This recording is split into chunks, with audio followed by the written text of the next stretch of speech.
Nilinaw ni Department of Justice Undersecretary Jesse Andres na hindi ukol sa crimes against humanity ang ipapadalang sabina kay dating Pangulong Rodrigo Roa Duterte. Ito ay kung tuluyan mang magpapadala ng sabina ang Department of Justice sa dating Pangulo, kasabay po ng kanilang ginagawang investigasyon ukol sa munoy malawakang patayan sa ngalan po ng war on drugs. Paliwanag ni Undersecretary Andres, bilang pagtalima sa tinatawag na due process of law, kailangang ipatawag ang dating Pangulo kung sakaling makakabuo na ang Department of Justice ng reklamo na maaaring iharap sa dating Pangulo. Sa kasalukuyan kasiyahan niya ay patuloy ang paglikom ng naturang ahensya nitong mga ebidensya mula sa National Bureau of Investigation, Philippine National Police at iba pang mga ahensya ng pamahalaan upang makabuo ng formal na reklamo. Oras na mabuo ang reklamo, kailangan na niyang ipatawag ang kakasuhan upang mabigyan ng pagkakataon na maipaliwanag ang kanyang panig. Ayon kay Undersecretary Andres, ito ang pangunahing rason kung sakaling ipapatawag o papadalhan man ng sabina ang dating Pangulo at hindi dahil doon sa tinatawag na crimes against humanity. Ganitong bahagi po ng kanyang pahayag. Konteksto po niyan sa kasalukuyan, kailangan naming mag-imbestiga muna at kumuha ng ebidensya mula sa Quadcom, mula sa NBI, sa police, at evaluate po natin yan sa isang comprehensive report that will be crafted into a complaint. So that will now identify the crime or crimes that could possibly be charged against these high officials. Now, part po ng proseso ng preliminary investigation is to provide the respondent proposed charges of the complaint containing the facts. Now, obligasyon po ng DOJ na ipatawag sila para bigyan ng pagkakataon to file their counter affidavit, yung denials nila or assertion of truth or facts in their defense. So yun po yung konteksto nun. Hindi po dahil pinipilit natin silang sumagot sa subpoena, hindi po. Ngunit obligatory po yun na bigyan sila ng pagkakataon to present a counter affidavit. If they choose not to heed, it is their right to waive, and we will still continue to make an evaluation and determine whether there is sufficient basis on the evidence to file a case in court.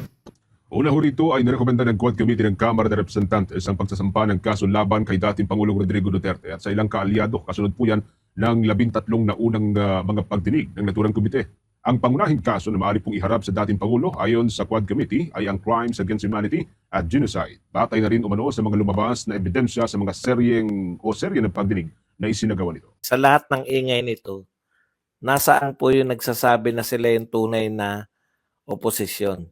Risa Hontiveros, kumusta ka na? Matagal na kaming wala naririnig sa'yo. Ha? Si Laila de Lima, kumusta na po kayo? Kiko Pangilinan. Ito pong tatlo na to, no? Miski nga yung baklang gustong umihi sa CR ng babae, pinapatulan nyo, di ba?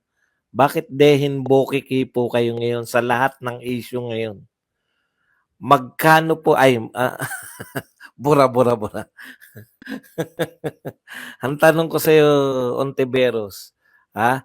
Magkano ay ano? Ano ang nangyari sa iyo? Ontiveros, bakit tahimik ka? Magkano?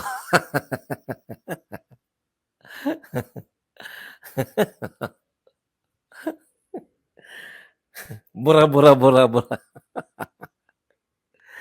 Ano nangyari? Ha? Magkano nangyari? Pakinggan po natin. Ito po ang suma total ng kasi researcher ko to si Cielo Magno. Hindi niya lang alam pero ito po si Cielo Magno ang aking kinukunan ng mga impormasyon tungkol sa nangyayari sa budget. Hindi niya lang alam na researcher ko siya. Ipagpapauna ko po, dilawan to si Cielo Magno, no? Hindi po siya maka-Duterte, anti-Duterte po to. Pero tama yung sinasabi niya. Dito lang sa budget ha. Hindi yung sa atake sa mga Duterte. Pakinggan po natin. Tsaka may itsura si Cielo Magno, no? Hindi nga, may itsura nga siya. Kumpara sa mga ibang dilawan. Isa pa nga natatawa ako kasi I saw press con ng presidente saying na inaayos at pinag-aaralan ng budget at justify pa kung bakit nagdagdag ng additional 200 billion pesos sa infrastructure. Pero hindi niya binanggit na sa panahon din niya patuloy na lumalaki itong unprogrammed appropriation. Sabi niya kaya Okay. So pinagmamalaki daw ni BBM yung paglaki ng infrastructure, no? Pero hindi daw nabanggit na lumalaki yung unprogram. Ang ibig sabihin po ng unprogram, ito po yung mga walang kasiguraduhan. Dalawa po to eh. Ito po yung mga programang walang kasiguraduhan kung mababudgetan o hindi, no? Kumbaga lesser priority. Kung may mauutang, mapopondohan. Kung may maibebenta, mapopondohan. Kung may mga ipa-privatize ng mga kumpanya ng gobyerno, mapopondohan. Depende. Okay. At minsan, dito po, pwede po sila magdagdag nito kasi bawal po magdagdag ng budget. Kung ano po yung galing sa presidente, yun po yun. Kaya po ang ginagawa, dahil bawal magdagdag, binabawasan po yung budget ng iba. Yun po yung dinadagdag sa budget nila. Kaya po yan, inaangal po yan. Tuloy po natin, tuloy natin. lumaki yung infrastructure budget dahil sa mga priority infrastructure. Mr. President, basahin niyo naman yung pinapadala sa inyo sa opisina niyo. Yung mga priority programs niyo, nandun sa unprogrammed appropriation. Isang text away lang. Ano po bintang ni Cielo Magno? Hindi po talaga nagbabasa tong presidente natin ng budget kasi sinasabi niya, yung priority program niya ang binabudgetan kaya tinaasan. Kaya po tinaasan yung infrastructure. Mula po sa 200 plus billion, ginawa pong trillion. No? So totoo ba yun na yung mga big infra project, yung tinaasan yung budget? Kaya nanggigigil siya, Mr. President. Ganito boses ni Cielo. Parang yung nagagalit na naiinis. Mr. President, magbasa ka naman ng mga sinasubmit sa'yo. Tuloy po natin. Medyo po natin. I-ano natin ng konti. Priority programs niyo, nandun sa unprogrammed appropriation. Isang text away lang. Yung pinsan niyo. Ulitin ko yung mga priority projects nila, akala ni Marcos, kaya tumaas yung infrastructure o yung DPWH, kaya po tinaasan ng budget. Akala ni Marcos, yung mga infrastructure na gusto niya, yung mga malalaki, nilagay po sa DPWH. Yung pala, yung infrastructure project na gusto niya, yung big projects na tinatawag, nilagay nila Martin sa unprogram. So ano po yung ibig sabihin ng nilagay ka sa unprogram? Yun nga po, least priority. No? Ang ibig sabihin po ng least priority, pag nagkaroon ng pondo, pag napondohan. Paano po mapopondohan? Pag nakautang. Paano pa mapopondohan? Pag may nabentang ari-arian. Pero yung pera natin na nakulimbat ay nakolekta. Yung pera po natin na nakulimbat ay mali pala, nakolekta, no? Yung pera, opo, alam ko po na siya po ay dilawan. Pinagpapauna ko pong dilawan siya. Pero mali po ba yung research niya? Tama po yung research niya. Ano magagawa natin? Wala akong time wala akong researcher Siya na lang ginagawa ko researcher. Sa budget lang po. Bakit? Kasi po, ito po ay professor ng economics. Parang yung ginagawa natin noon nung panahon ni Maring Winnie. Dilawan na dilawan po yun, di ba? Dilawan na dilawan po yun. Pero hindi nyo po pwede. Ayan po, mga ekonomista po na UP to. Hindi po sila pwedeng manloko ng mga facts. No? Kahit na ano pa po ang kulay nila, yung facts po, ay hindi nila pwedeng lokohin.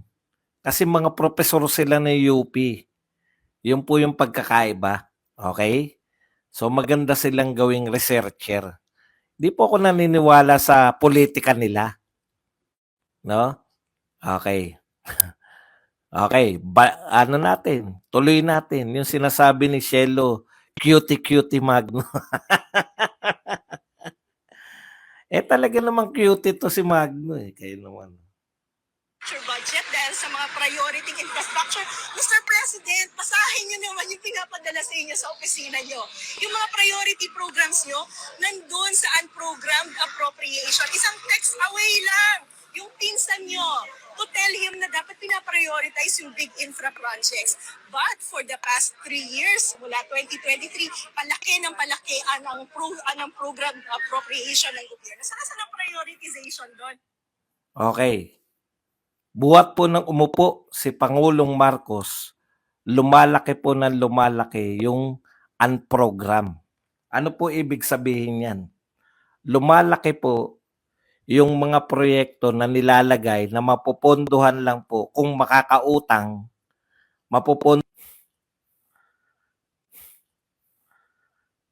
tapos kukuha ng mga budget. Kaya pala yun yung trabaho ni Recto. O sino may sobrang budget dyan, kunin natin yan para dadalhin dito sa program. Wala talaga sa hulog. Yun po yung ibig sabihin. Kung priority mo yan, huwag mong ilagay sa program. Dapat nasa line item ng JA. Tuloy po natin. Ano ba yung mga nilagay ni Martin? No? Ang laki po ng dinagdag eh. Times 5 po. Times 5 po yung budget ng DPWH ayon po sa mga general. Ano po yung mga project ba nila Martin na gustong ipatupad for the last 3 years? Pakinggan natin yung researcher ko na si Magno. Pag tinignan mo yung DPWH project, ano yung priorities dyan? Flood control, multipurpose building. Gaano bang karaming multipurpose building ang kailangan natin sa Pilipinas? So, for me, bilang Pangulo ng Bansa, it's very disappointing na nadidinig ko yung Presidente na mali-mali yung datos na sinasabi at mali-mali yung facts na sinasabi about the budget. Marami naman po kayong staff, pwede nyo silang ikonsulta para bago kayo mag-press con, informed yung mga sinasabi nyo para yung polisiya na ini-implement nyo, tama rin. Maraming salamat, cutie Shelo Magno. Isa pa nga nakatawa kasi I saw Ayan hindi po ako nagsabi niyan. Yung pinag-aralan niya, yung ginagastos ng DPWH, no? Ayon po kay Shelo cutie Magno, no? Ayon sa kanyang pag-aaral bilang UP Professor of Economics, inaral nila kung saan dinadala ng DPWH yung pondo ng infrastructure. Panay flood control projects po at saka multi-purpose building. Ang question nga ni cutie ilan bang multi-purpose building ang kinakailangang itayo sa Pilipinas? Hindi po nakakatulong yung mga yan. Di ba? Kung nagpatayo kayo, magkano lang po yung gagastusin, no? Wala pa pong 100 billion. Natapos na po yung biruin nyo, trillion ang budget. Tapos flood control lang pala ang karamihan. Parang sa ni Shelo na bobo M talaga. Tanga talaga. Talaga. Imagine niyo po, 100 billion lang po tapos na yung Mindanao Railways o nabudgetan na. Kung nabudgetan na yan, ang dami pong may empleyo niyan. Alam niyo po ba yun? Ilang pong trabahador yung magtatrabaho sa pagtatayo ng highway, ng Mindanao Railways. Pag natapos po yan, ilan po ma-hire nila? Ilang driver ng railways, ilang mga yung nagbebenta ng ticket, no? Yan yung ganyang mga infrastructure, yung nagke-create ng trabaho. Gustong-gusto nyo yung pamumudmud lang, pera na eh. Pag pinamigay nyo po yung 500 billion, isang taon, pinamigay nyo lang direkta sa tao. May na-create ba siya na trabaho? Wala. Aasa pa rin sa isang taon yun. Yung binigyan nyo ngayon, aasa pa rin na sana bigyan nyo kahit wala ng eleksyon. Imposible na yun. Kaya naman kayo namimigay niyan dahil malapit na eleksyon. Okay. Kaya tama si Cutie Magno, no? Pag-aralan nyo, Mr. President. Hindi yung... Okay. Punta na po tayo rito sa sinasabi po ng Rappler at ng mga ganito po manlin lang ang ating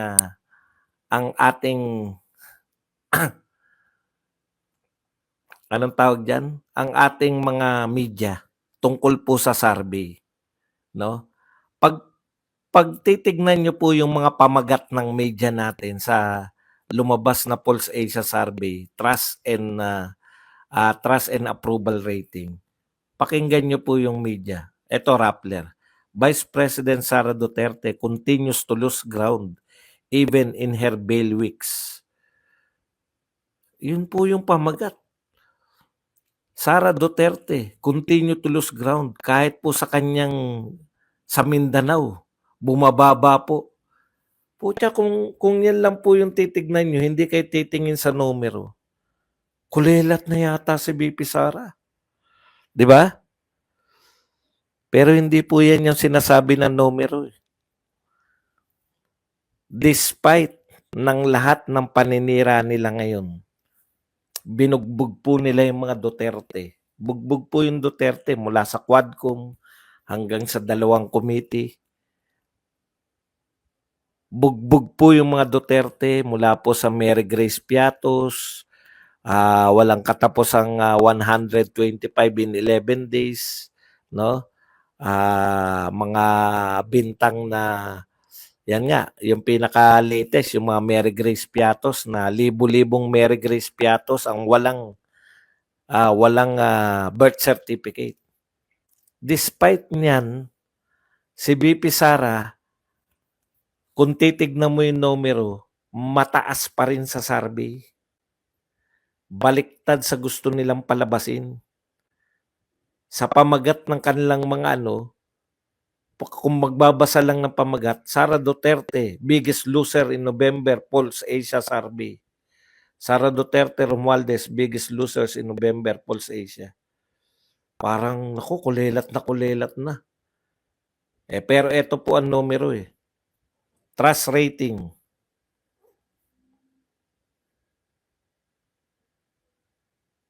Register to continue.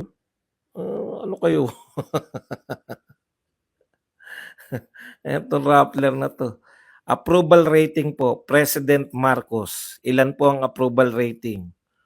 48.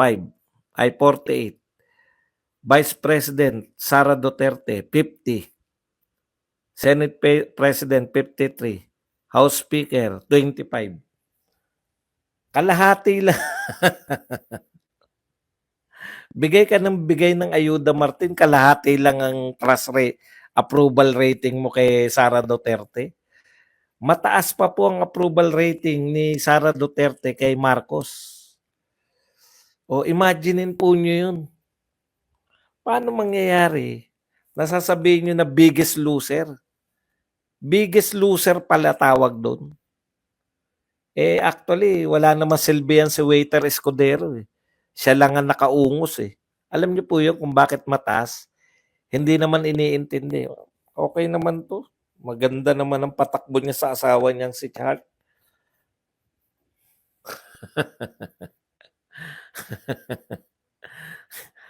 Tignan natin. Baka naman sobrang baba ni BP Sara sa anong tawag dito? Trust rating. Trust rating. Marcos, 47. Sara Duterte, 49. House Speaker, 21. Wala pa sa kalahati. Paano niyo sasabihin? Alam niyo po, unfair no? Kinukumpara natin yung presidente sa vice president. 'Di ba? Pagdating po sa trust and ano. Kaya lang, dapat nga advantage na ni Marcos yan. Kasi presidente siya, siya talaga yung may power eh. Si VP Sara talagang tinanggalan na nila ng power lahat, tinanggalan na nila ng pondo lahat. Pero mataas pa rin po sa rating. Ganun po kamahal ng tao yung mga Duterte. Pero ikukumpara po natin president to president. By this time, sinearch ko po December 2018. Di ba ngayon, December 2024. Si Tatay Digong po, sinearch ko nung 2018, 81% po ang trust at approval rating. 80%. Napakataas po. Si Marcos po, ganun po ang comparison. No? Si Marcos po, 28, 47% po ang trust rating at ang approval rating ay 48%. Wala po siya sa kalahati ni Pangulong Duterte.